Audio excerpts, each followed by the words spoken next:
देखिए, कल जो हमने न्यूटन्स लॉ ऑफ कूलिंग करके छोड़ा था लास्ट की, एग्जैक्ट फॉर्म ये है, अप्रोक्सीमेट फॉर्म भी मैंने आपको बताई थी। तो अब क्वेश्चंस में कैसे एग्जैक्ट फॉर्म और कैसे अप्रोक्सीमेट फॉर्म, और उससे आपको आइडिया लग जाएगा कि किस तरह से हमें सवाल सोल्व करने चाहिए। एक सवाल लेते हैं और दोनों तरीकों से हम सोल्व कर रहे होंगे। आप लिखें क्वेश्चन में, बोलता हूं यहाँ पे, a body cools from A body cools from 60 degrees Celsius. A body cools from 60 degrees Celsius to 55 degrees Celsius. 60 degrees Celsius to 55 degrees Celsius in 30 seconds. 60 degrees Celsius to 55 degrees Celsius in 30 seconds. Find the time taken. Find the time taken to cool from. Find the time taken to cool from 55 degrees Celsius to 50 degrees Celsius. 55 degrees Celsius to 50 degree Celsius. यहां आपको बताना है कि time कितना होगा। और एक चीज आप ऐड कर दो, given the surrounding temperature is 45 degree Celsius. T surrounding आपको दिया है 45 डिग्री सेल्सियस। ये आपको दिया हुआ है कि surrounding temperature is 45 degree Celsius.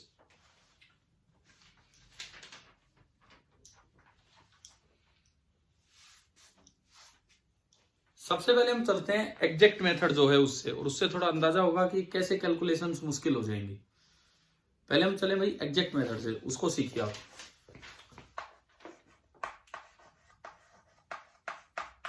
फिर हम चलेंगे अप्रोक्सीमेट मेथड से, जिससे कि ये सवाल सोल्व होते हैं। एग्जैक्ट मेथड आपको बताता है कि rate of cooling minus d t by d T, या अगर आप टेम्परेचर डिग्री सेल्सियस में लेते हैं तो minus d theta by d t, this is some k times theta minus जो भी सराउंडिंग टेम्परेचर, और यहाँ पे सराउंडिंग टेम्परेचर आपको दिया है 45 डिग्री। जो आपकी एग्जैक्ट इक्वेशन बनेगी ना, वो ये बनेगी, minus d theta by d t और minus d t by d t is equal to k times t minus 45 या थीटा माइनस 45। अच्छा, इसको सोल्व कैसे करें? इसको सोल्व करके इसका और इसका यूज कैसे लेके आए हम देखते हैं। थीटा की टर्म एक साइड करो, टाइम की टर्म दूसरी साइड। तो मैं इस इक्वेशन को ऐसा लिख सकता हूं, 1 upon theta minus 45 into d theta is equal to minus k times d t. Equation number 1। मैंने थीटा की टर्म एक साइड की और टाइम की टर्म दूसरी साइड, इस तरह से आपने कुछ बनाया। इसको इंटीग्रेट कर दीजिए विदाउट लिमिट, और एक कांस्टेंट ऑफ इंटीग्रेशन ऐड होगा, उसकी वैल्यू निकलेगी इस कंडीशन को देते हुए, एंड देन उसको यूज करके ये वाला पार्ट सोल्व होगा। सबसे पहले आप इसको इंटीग्रेट कीजिए विदाउट लिमिट्स। कीजिए आप, 1/x का ln x होता है, तो थोड़ा उसका यूज करते हुए इंटीग्रेटिंग बोथ द साइड्स, ये आप बनाइए। लो, मैंने यहीं पे लगा दिया इंटीग्रेशन, और इसमें भी यहां लगा दिया इंटीग्रेशन। आपने इंटीग्रेट किया इसको विदाउट लिमिट।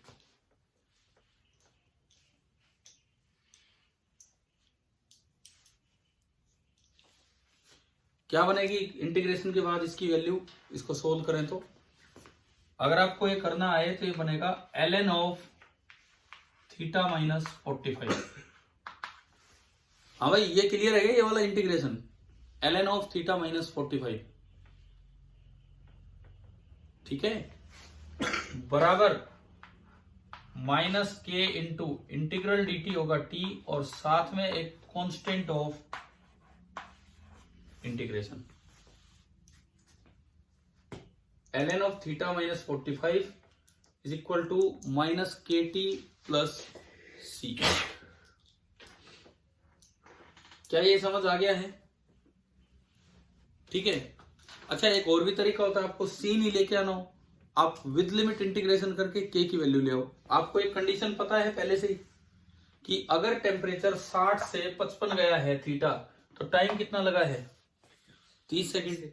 एक तरीका ये है to find the value of k, आप इसको इंटीग्रेट कीजिए विद लिमिट्स, जो गिवन लिमिट्स हैं उससे। कैसे? यहां थीटा की लिमिट, थीटा की इनिशियल वैल्यू कितनी है?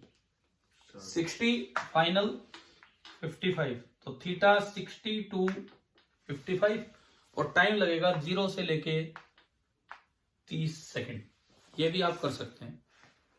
आप ये इंटीग्रेशन करके पहले के ले आओ और फिर के को इक्वेशन 1 में वापस पुट कर देंगे। ये वाला इंटीग्रेशन करके के ले आओ, यहां लिमिट लगेंगी 60 से लेके 55 और यहां प्लस सी हटाओ, टी की लिमिट 0 से लेके 30। ln of upper limit minus ln of lower limit, जब इसमें आप पुट करेंगे तो 55 माइनस 45 10 और 55 माइनस ना 60 माइनस 45 15, तो ये बनेगा log 10 minus log 15। log a minus log b क्या होता है? log of a by b। तो ये बना ln of 10 by 15 means ln of 2 by 3। ठीक है।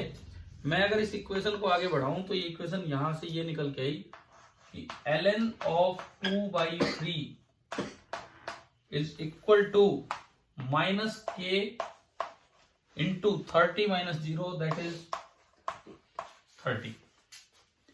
इस माइनस को इधर एडजस्ट कर लो।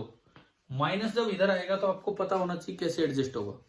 ये माइनस मैंने यहां लिखा, लॉग के बाहर का माइनस उसकी पावर में चला जाता है और पावर उसको उल्टा कर देगा, तो ये बन गया ln ऑफ 3/2। तो k आपका निकल के आया 1/30 इंटू ln ऑफ 3/2। k आ गया 1/30 इंटू ln ऑफ 3/2। इसको आप वापस से इक्वेशन 1 में पुट कीजिए, इंटीग्रेशन से पहले की इक्वेशन में पुट कीजिए के की वैल्यू 1/30 ln ऑफ 3/2। तो अगर आप इसमें पुट करते हैं, के को इसमें पुट करते हैं, तो ये इक्वेशन रिड्यूस होगी आपकी 1/थीटा minus 45 d theta is equal to minus 1/30, मैं के की वैल्यू पुट कर रहा हूं यहां, माइनस 1/30 ln ऑफ 3/2 और इंटू डी टी। क्या आया? देखो, नई इक्वेशन बना लो के पुट करके और इसको इक्वेशन नंबर 2, 3 जो भी बोलना है बोल दो। अब नई लिमिट्स के अनुसार इसको इंटीग्रेट कीजिए डेल्टा टी निकालने के लिए। टेम्परेचर इस बार कहां से कहां तक लेके जाना है? 55 से 50 इंटीग्रेशन और ये इंटीग्रेशन। टेम्परेचर आपका जाएगा 55 से 50, ये 55, ये 50 है ना भाई, और यहां लिमिट 0 से कुछ भी डेल्टा टी, जो कि आपको सोल्व करना है। इसको फिर दोबारा से आप वही बना लो, सोल्व करो सेम उसी तरीके से।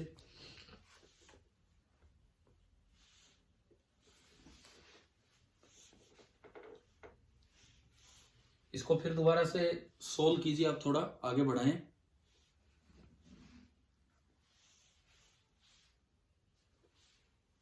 तो मैं ये बीच वाला पार्ट मिटा के कर दूं इसको सोल्व, या अगर आपने लिख रखा है तो ये वाला पार्ट मिटा रहा हूं यहां से। अब मैं इसको आगे बढ़ाऊं इस इक्वेशन को, तो ln of theta minus 45 limit 55 से 50 इज इक्वल टू माइनस, इस माइनस को अंदर एडजस्ट कर दो तो ln क्या बन जाएगा? ये माइनस पावर में ले जाए तो ln क्या बन गया 2/3, तो 1/30 इंटू ln ऑफ 2/3 और इंटीग्रल dt जो है, इंटीग्रल dt वो आपका t होना है और t की लिमिट होगी 0 से लेके डेल्टा t जो आपको निकालना है। चलिए एक बार इसको सोल्व करो। ln 50 minus 45 ln 5 ln 5 minus ln 10. This is ln 5/10 means ln half. This is ln half. Clear? Is equal to 1/30 into ln of 2/3 और डेल्टा t. एंड यहां से जो फाइनल आंसर आ रहा है डेल्टा t 30 टाइम्स, 30 ऊपर आया, 30 times ln half upon ln of 2/3। ये आपका डेल्टा टी आया 30 times ln half upon ln of 2/3। अच्छा ऑप्शंस कहीं हो इसमें ही तो ये ऐसे भी लिखा जा सकता है 30 टाइम्स, इसको ऊपर ले जाओ ln 3/2, इसको नीचे ले जाओ ln 2। ये और ये सेम है, समझ गए हो मैथमेटिकली, ये और ये सेम है भाई। 1 अपॉन वो ln पावर -1 बना के और ये सेम है। आप ये ले आओ, चाहिए ये ले आओ, क्लियर है। लेकिन दिक्कत कहाँ है कि अगर ऑप्शन इस तरह से है जब तो हो गया, नहीं तो आपको कैलकुलेटर की जरूरत पड़ेगी या लॉग की वैल्यूज की जरूरत पड़ेगी। जब कैलकुलेशंस किया जाता है तो ये वैल्यू निकल के आती है लगभग कितनी 51 सेकेंड। लेकिन इन सवालों को इस तरह सोल्व करके और अगर आप लॉग में आके अटक गए और ऑप्शन ऐसे है ही नहीं तो वहां दिक्कत होगी, अगर आपके पास कैलकुलेटर नहीं है या आपको लॉग की वैल्यू याद नहीं है तो। इसलिए ऐसे में हमें कौन सा मेथड लेना होता है, अप्रोक्सीमेट मेथड। ये एग्जैक्ट मेथड से ज्यादा अच्छा होता है अप्रोक्सीमेट मेथड, तो हम वो सीखते हैं। अप्रोक्सीमेट मेथड क्या है, ये वाला मेथड तो आ ही गया हमें समझ, ठीक है। लेकिन न्यूमेरिकल पर्पज से इसमें इस तरह की वैल्यूज हो सोल्व करने के लिए अप्रोक्सीमेट मेथड पे चलते हैं। देखिए अप्रोक्सीमेट मेथड क्या है, जो कल मैंने एंड में आपको बताया था। इस सभी के लिए सराउंडिंग टेम्परेचर आपको दे रखा है 45 डिग्री सेल्सियस। अप्रोक्सीमेट मेथड वो कहता है कि minus delta t upon delta t this is equal to k times average t of system minus t s. एक बार मैं इक्वेशन लगा रहा हूं 60 से 55, डेल्टा टी होगा 55 माइनस 60 -5 और एक माइनस बाहर लगा है, मतलब फॉल लिखना है, फॉल 5 हुआ। टेम्परेचर कितना है लिखवाओ यहां पे, delta T is 5, temperature is 30। तो जब पहली बार आप ये वैल्यू लगाएंगे तो ये बनेगा 5/30 is equal to k times average temperature of system. बताओ 60 और 55 का एवरेज, 60 और 55 का एवरेज सीधा इसके बीच में ले लो, 2.5 जोड़ दो, 2.5 कम कर दो, 57.5, ठीक है। 57.5 सराउंडिंग से कितना ज्यादा है वो, 57.5 माइनस 45 12.5। तो ये कैसे लगाना है, एवरेज टी लिखा, एवरेज टी इन दोनों का एवरेज कितना बन रहा है 57.5, इन दोनों का एवरेज कितना बनेगा, इन दोनों का एवरेज 52.5। एक बार इसका डिफरेंस 45 से देखना है, एक बार इसका डिफरेंस। तो आप बताओ फर्स्ट इक्वेशन बनानी आ गई आपको, यहां से k निकल जाएगा, दिस इज 1/6, तो k आपका निकल के आया 1/6 इंटू 12.5, दिस इज 1/75। एक बार आपने ये निकाल लिया, ठीक है।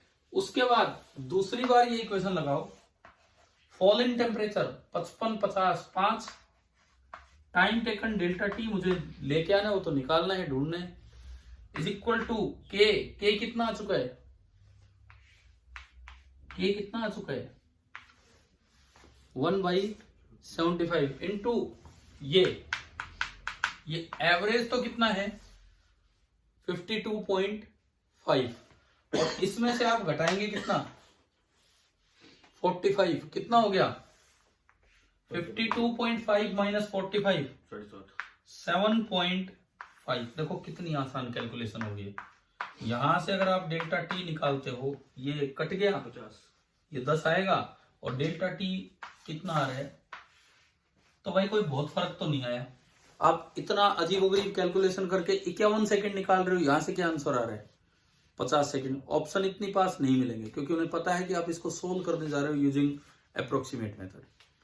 तो क्या आपको न्यूटन्स लॉ ऑफ कूलिंग में दोनों तरीकों से सवाल सोल्व करने आ गए हैं, एग्जैक्ट मेथड भी और अप्रोक्सीमेट मेथड भी? हाँ भाई बोलिए एक बार, कोई जो बच्चे ऑनलाइन क्लास अटेंड कर रहे हैं।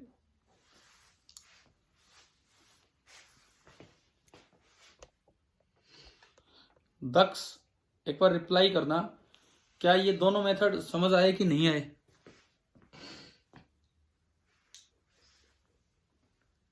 ठीक है चलो,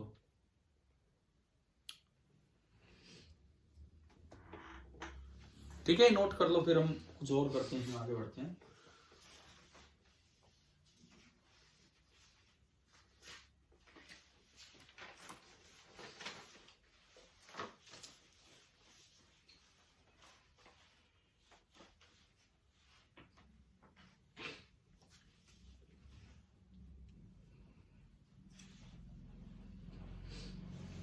एक सेम क्वेश्चन में एक बार रिपीट करवा रहा हूं, जस्ट ये और अप्रोक्सीमेट से करना है, एग्जैक्ट से नहीं करना है, ठीक है? अप्रोक्सीमेट मेथड से करना है, एग्जैक्ट से मत करना। आप लिख लीजिए, मैं थोड़े से बस चेंजेस ही कर रहा हूं और कुछ नहीं।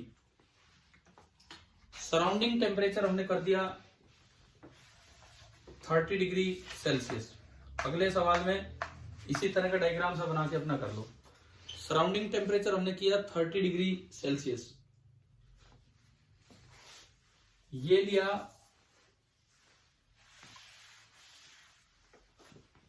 70 डिग्री टू 60 डिग्री।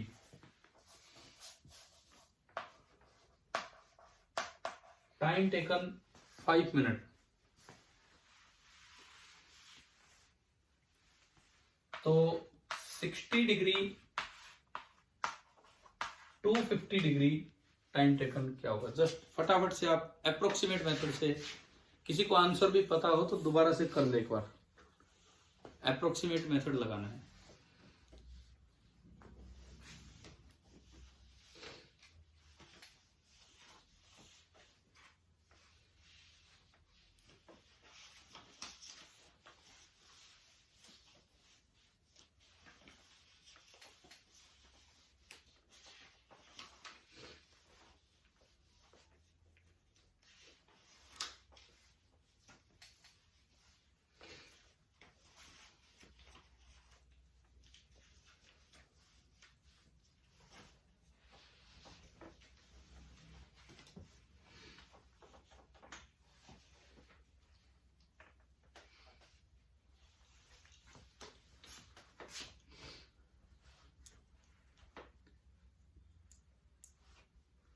हाँ भाई कुछ आया आंसर?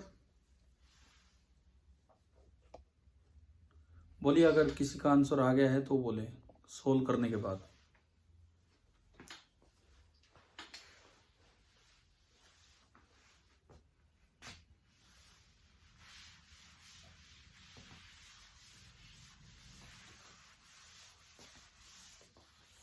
मिनट। हाँ ठीक है। देखिए पहली बार आपने लगाया, एक एवरेज वैल्यू लिख लिया करो, ये 70 से 60 65, 60 से 50 बीच की वैल्यू 55। पहली बार आपने लगाया fall in temperature, this one 70 minus 60, 10 upon time 5 minute में चल रहे चलने दो, 10/5 कितना हो गया 2, k times average 65 minus 30 it means 35। मैं विदाउट लिमिट चल रहा हूं तो मेरा एक ही बार में के निकल के आ गया 2/35 के आ गया 2/35। उसके बाद दूसरी बार में लगाऊं तो फॉल इन टेम्परेचर 10, तो 10/ΔT बराबर के में ला चुका। के कितना है 2/35 into temperature difference between average value and surrounding 55 minus 30, 50 minus 30 is 25। और यहां से देखो 50, एक जीरो गया, 5/35 यानी कि 1/7। तो डेल्टा टी आपका आ गया 7 और जो यूनिट चल रही थी टाइम की वो मिनट है। तो क्या न्यूटन्स लॉ ऑफ कूलिंग के सवाल इस अप्रोक्सीमेट मेथड से बहुत आसानी से हो जाएंगे कि नहीं? ठीक है, तो इस तरह से हमें ये सवाल कर लेने हैं। क्लियर है ये चीज? तो चलिए आगे देखते हैं।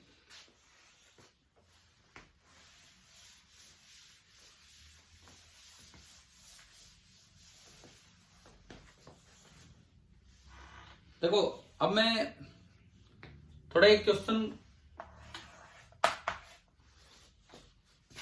कई बार क्या होता है कि कोई सोर्स बीच में ऐड कर दिया जाता है करंट में, ऐसा इलेक्ट्रिक करंट में भी होता है, ऐसा यहां भी किया जा सकता है। तो एक क्वेश्चन हम इस पे लेते हैं।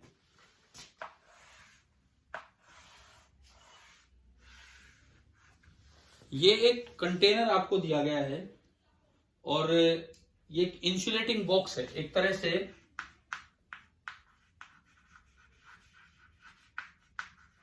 ये जो है ये एक इंसुलेटिंग बॉक्स हमें दिखा रखा है, इस तरह का कुछ स्ट्रक्चर है।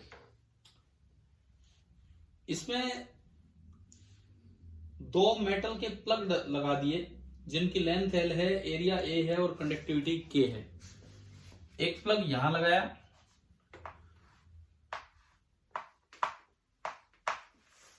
और एक प्लग इधर लगा दिया।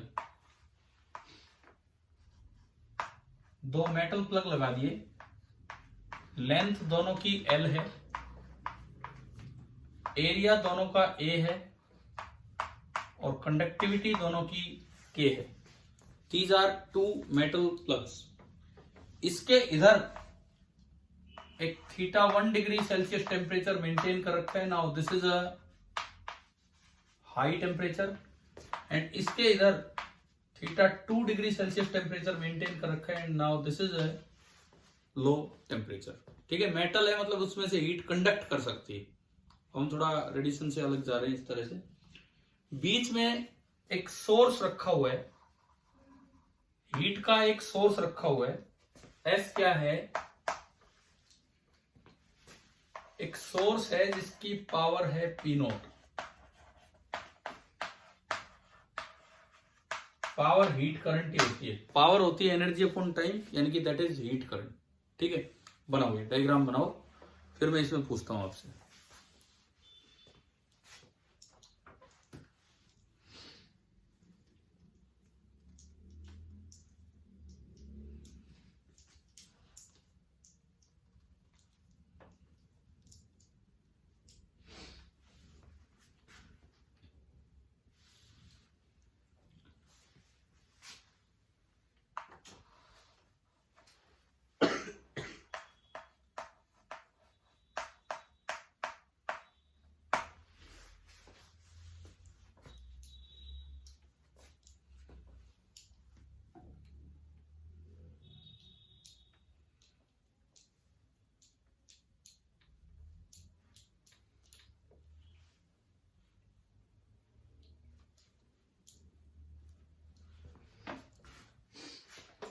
सवाल क्या है वो सुन लीजिए आप। जैसे ये जो पार्ट है हो क्या रहा है, ये हाई टेम्परेचर है, इधर से हीट इस पार्ट में अंदर भेजी जा रही है, लो टेम्परेचर की तरफ हीट फ्लो करेगी। बीच में एक सोर्स है जो आगे हीट को भेजता जा रहा है, लेकिन सोर्स खुद एक हीट जनरेट कर रहा है जिसकी पावर कितनी है P0। तो आपको ये बताना है कि सोर्स के पास टेम्परेचर कितना होगा, इस बॉक्स के अंदर बीच में टेम्परेचर कितना होगा। सवाल यही है, मैंने लिखा है कि यहाँ का टेम्परेचर आपको बताना है। इसको मैं कुछ थीटा मान लेता हूं, θ डिग्री सेल्सियस। तो ये कितना है ये आपको बताना है। कंडक्शन पे हम एक सवाल ले रहे हैं।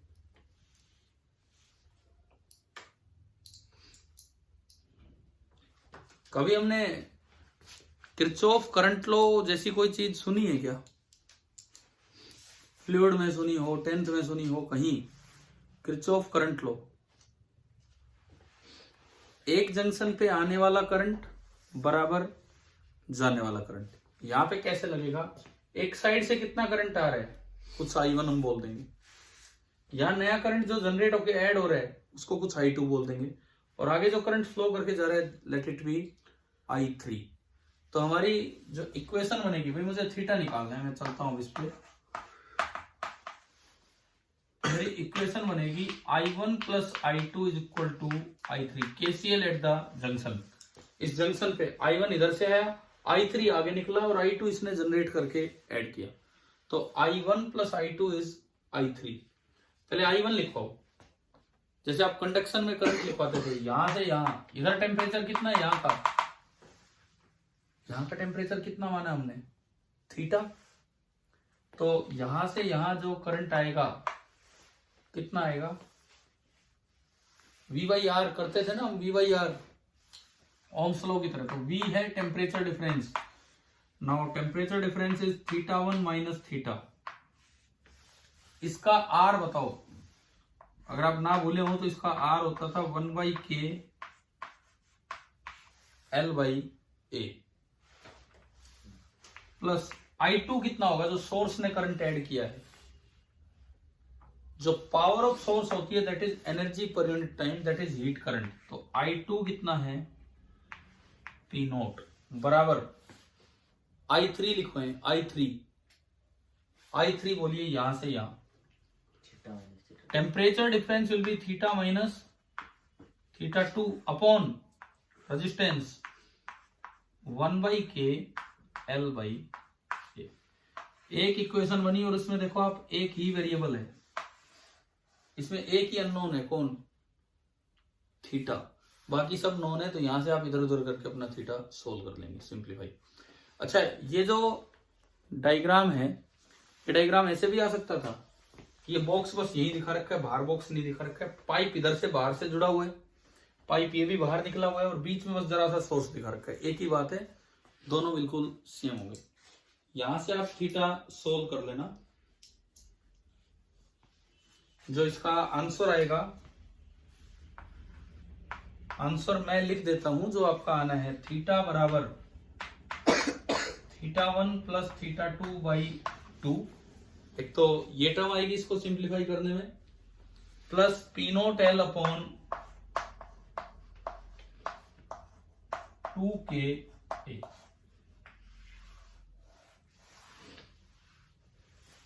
ये आपका आंसर आना है, थीटा बराबर की। इसको सिंप्लीफाई कर देंगे, KCL की तरह ये पार्ट हमने सोल्व किया है, ये हमें पता होना चाहिए क्या है।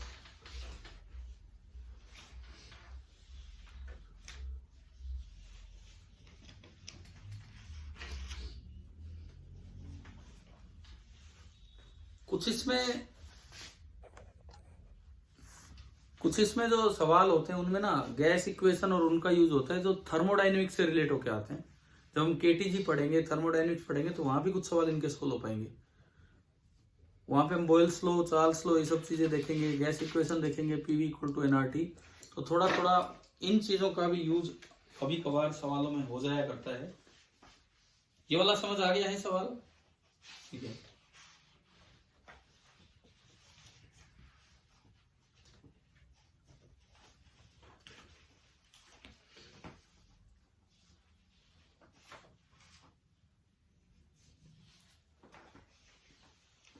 एक इसमें मैं एक बार रिवाइज करवा रहा हूं, जो स्फेरिकल कंडक्टर होते हैं उनके डेराइव नहीं कर रहे अभी हम, बस उनके फॉर्मूले रेजिस्टेंस के किस तरह लिखते हैं कंडक्शन में, जस्ट एक बार रिवाइज सही कर रहे हैं हम उसको। देखो, हम लेके चल रहे हैं कि थर्मल रेजिस्टेंस ऑफ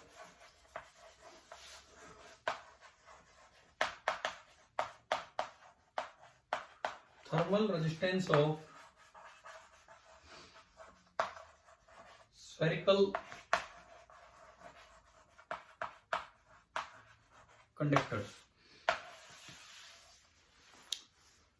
आज इस क्लास को आगे दोबारा से कंटिन्यू मत करना, जब ये ऑफ हो तब आप रुक जाना, अभी से अपना काम कर लो और मेनली वो HCV वाला असाइनमेंट पूरा कर लेना जिसका एग्जैक्ट सॉल्यूशन आपको भेजा जा चुका है। देखिए thermal resistance of spherical conductors, ये हम देखते हैं। एक तो ये पार्ट, ये आउटर स्फीयर, ये इनर स्फीयर, और यहां से यहां हीट सपोज यूं ट्रेवल करके जा रही है।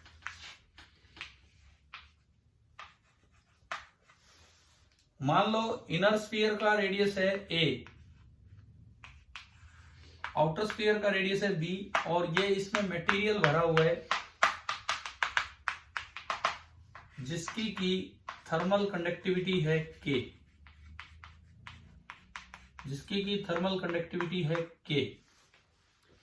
अच्छा, जो अंदर वाला पार्ट है it is at a high temperature θ1 degree Celsius, और जो बाहर वाली बाउंड्री है it is at a low temperature θ2 degree Celsius, θ1 is greater than θ2। अब आपको हीट करंट लिखना हो कि अंदर वाले स्फीयर से बाहर वाले स्फीयर पे कितना हीट करंट आ रहा है, ये आपको लिखना हो। देखो जिसको आता है वो लिखें, और एक बार कल की तरह ही एक बार आप वीडियो ऑन कीजिए जस्ट फॉर 2 मिनट्स। मैं देख रहा हूं आपकी स्क्रीन की तरफ ही, एक बार आप वीडियो ऑन कीजिए जस्ट फॉर 2 मिनट्स। हाँ जितेंद्र, आपसे मैं पूछ रहा हूं इसका रेजिस्टेंस आप लिख के बताओ, R बराबर 1/K L/A तरीके से, R बराबर 1/K L/A के तरीके से, मतलब बता दो, बोल दो R बराबर 1/K L/A के तरीके से। हाँ ठीक है, देखिए कैसे लिखना होता है, सुनिए। थर्मल रेजिस्टेंस 1/K तो है ही है, लेंथ की जगह आ जाएगा ये, भाई करंट जैसे जा रहा है तो लेंथ की जगह आ जाएगा दोनों रेडियस का डिफरेंस, और दोनों रेडियस का डिफरेंस है b माइनस ए अपॉन एरिया। एरिया आपका होगा, अश्विनी एरिया बोलेंगे एक बार, इन्होंने बता दिया था, आप बताएं एरिया। चलो मैं लिखता हूं एरिया, जैसे आपने टेपर्ड वायर में सीखा था, सर्कल का एरिया πr² होता है, तो एक रेडियस एक ले लो, एक रेडियस दूसरा, पाई ये भी लिया। ऐसे ही स्फीयर का एरिया होता है 4πr², लेकिन यहाँ दो रेडियस, एक इनर और एक आउटर, तो यहाँ पे बनेगा 4πa इंटू बी, ये आपका रेजिस्टेंस होगा, ठीक है। और अब अगर आपको हीट करंट लिखना हो या पावर फ्लोइंग लिखनी हो तो temperature difference that is θ1 minus θ2 divided by R, और R आपका है 1/K into B minus A upon 4πAB, यह हमें लिखना आना चाहिए। आ गया ये समझ, ठीक है। दूसरा सेकंड एग्जांपल इसमें जो है, सेकंड वाला एग्जांपल जो हमने किया था वो देखिए नंबर 2, ये तो क्लियर है सभी को, है ना। अगर मान लो एक ही स्फीयर दिया हो और दूसरी बाउंड्री ही नहीं दी, सपोज आपको एक ही स्फीयर दिया है, दूसरी बाउंड्री दे ही नहीं रखी है, बस एक रेडियस है a और बाहर पूरे पे मीडियम भरा हुआ है, कंडक्टिंग मीडियम है इनफाइनाइट रेडियस तक, और यहां से हीट लगातार बाहर निकलती जा रही है, यहां से हीट लगातार बाहर निकलती जा रही है, और जो बहुत दूर बाहर का टेम्परेचर आपको बता दिया 0 डिग्री सेल्सियस, और इसका टेम्परेचर बता दिया θ1 डिग्री सेल्सियस, वो 0 भी हो सकता है, θ2 भी हो सकता है। तो अब इसका रेजिस्टेंस, यहां से यहां का रेजिस्टेंस आप कैसे लिखेंगे, इस बार B टेंड्स टू क्या दिया है हमें, भाई यहां से करंट लगातार फ्लो कर रहा है एक हॉट स्फीयर से, तो B टेंड्स टू इंफिनिटी। हाँ भाई ये समझ आ रहा है वो B टेंड्स टू इंफिनिटी क्यों है, आउटर रेडियस बहुत बड़ा कर दिया है ना। तो 1/B टेंड्स टू 0। अब आपका जो फॉर्मूला है R 1/K B minus A upon 4πAB। आप इसको ऐसे भी देख सकते हो, if B tends to infinity then B minus A is nearly B, nearly b, so this is 1/k b upon 4 pi a b, और b से b cancel, infinity तो हमें हटाना है, तो रेजिस्टेंस आ गया 1/4 पाई के। ये आपका रेजिस्टेंस आ गया 1/4 पाई के। और यहां से अगर आप करंट लिखोगे आई, तो ए और आएगा, ठीक है। तो अब करंट लिखोगे तो आई होगा टेम्परेचर डिफरेंस θ1 माइनस आउटर 0 भी हो सकता है, θ2 भी हो सकता है, डिवाइड बाई आर, 1 ये करोगे तो ऊपर चला जाएगा, और ये आएगा 4 पाई के इंटू ए। देखिए कंडक्शन में स्फेरिकल कंडक्टर भी हमने सीख लिया है, सिलेंड्रिकल भी सीखा हुआ है, पहले टेपर्ड सिलेंड्रिकल भी सीखा हुआ है। तो कंडक्शन में तो ओम्स लॉ के तरीके से सीरीज पैरेलल भी हमने सीखा हुआ, उस तरह जाना है। कन्वेक्शन पे न्यूमेरिकल नहीं आते हैं, ऐसे कोई लॉ हमें पढ़ने नहीं होते। रेडिएशन पे जो आप रिवाइज कर लेंगे, Kirchhoff's law, Stefan Boltzmann law, Newton's law of cooling, Wien's displacement law, ये सारी चीजें हमें रिवाइज कर लेनी है। एक आइडियल ब्लैक बॉडी बनाने का तरीका क्या होता है, एक स्फीयर लो, अंदर से ब्लैक पेंट कर दो और उसमें एक छोटा सा होल छोड़ दो, और उस होल पे लाइट इंसर्ट करो। जो लाइट होल पे जाएगी वो पूरी अंदर चली जाएगी। देखो एक आइडियल ब्लैक बॉडी सिंपली कैसे बना दी जाती है। एक आइडियल ब्लैक बॉडी, रेडिएशन के कुछ सवालों में थोड़ा थर्मो का यूज होता है, तो वो चीज अभी हम नहीं कर रहे हैं। एक black body, nearly black body, यहाँ पे एक होल छोड़ा जाता है और इसके सामने ना ये कुछ ऐसा कर दिया जाता है ताकि वो सीधा रिफ्लेक्ट होके ना आए, इस तरह से। अंदर से पेंटेड ब्लैक है। अब आप यहां से कोई लाइट डालेंगे, लाइट यूं आएगी तो डायरेक्ट तो रिफ्लेक्ट होगी नहीं, तो यूं गई, फिर यूं गई, फिर यूं गई, और अंदर ब्लैक पेंट है तो काफी अच्छा एब्जॉर्बर है, तो नील चांस है कि ये लाइट होल से बाहर आ पाए। तो इस पे जो भी लाइट आई, होल होने से ना तो रिफ्लेक्ट हुई, ये ओपेक पार्ट होने से ना बाहर ट्रांसमिट हुई, तो ज्यादा से ज्यादा लाइट कहाँ हो जाएगी, इसी के अंदर एब्जॉर्ब होगी। परफेक्ट ब्लैक बॉडी बनाने का ये तरीका होता है, ठीक है। एक आइडियल ब्लैक बॉडी बनाने का ये तरीका होता है। मटेरियल जो ऐसा होता है वो लैम्प ब्लैक होता है, जिससे ये बॉडी बनाई जाती है। क्लियर है भाई, ये आप बना सकते हो example of a black body. यहां पे अंदर से पेंटेड